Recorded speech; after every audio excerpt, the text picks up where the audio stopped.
One of the most notable events that took place over the Christmas period was the death of Archbishop Desmond Tutu early on Boxing Day. Twitter and other social media were unsurprisingly filled with an outpouring of respect for this great man by Christians, non-Christians, and those of no faith. Similarly, newspapers have also devoted many pages to his life and achievements. I hope that in this reflection, I'll be forgiven for sharing my own blessed experiences of interaction with him. I first heard Archbishop Tutu speak in 2007. He was visiting Hull to deliver a lecture on the 200th anniversary of the abolition of slave trade. His speech was filled with references to his passion for social justice and also the reconciliation that he worked for in his beloved South Africa in the years following the end of apartheid.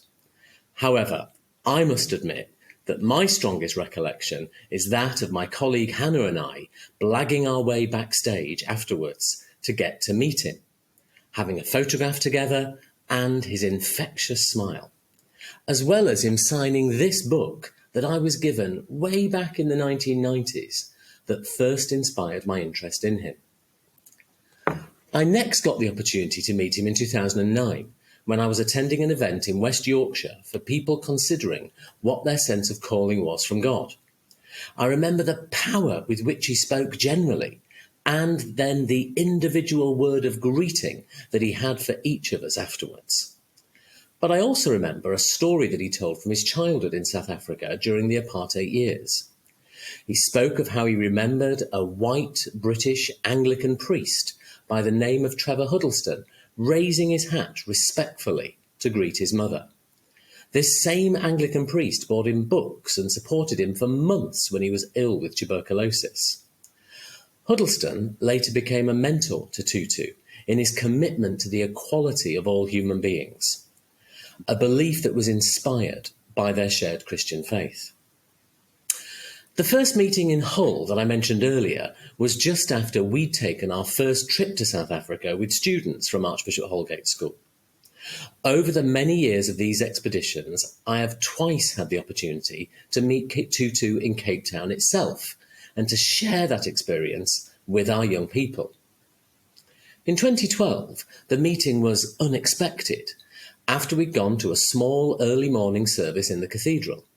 The kids were completely bowled over by Tutu. He took time to greet everyone, and rather than shaking hands, he high-fived each one of them. He was dashing to the airport after the service to catch a plane, but when he heard that we were visiting from York, he took time to have his photo taken with our group. A couple of years later, another group got the chance to meet him in the cathedral as well.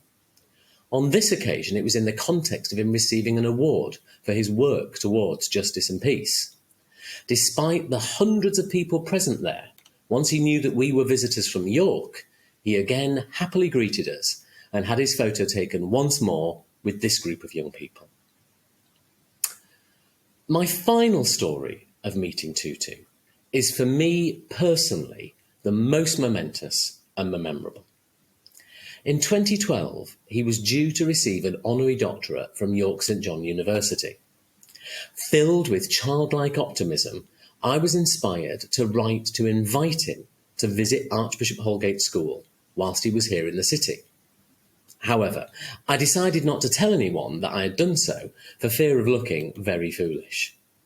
Amazingly, with just a couple of weeks' notice, he agreed to visit us as his last event in York after breakfast at Bishopthorpe Palace before heading down to London.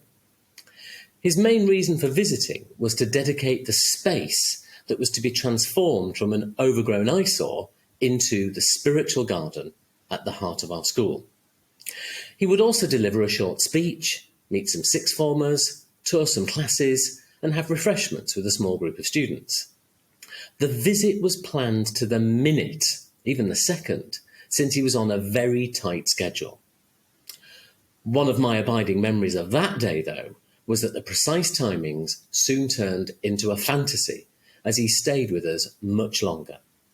This was because wherever he went, he was determined to personally greet every member of staff and student and give each a moment of his time.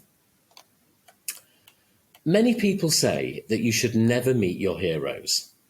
However, I found a quote the other day that went on to state that anyone who says those words obviously had the wrong heroes. Well, I'm delighted that I can say that I met my hero more than once, and that having him visit our school was and continues to be the proudest moment of my career. To finish, as we go into this new year together, I'm going to leave you with Desmond Tutu's thoughts on the African concept of Ubuntu, which he spoke about often.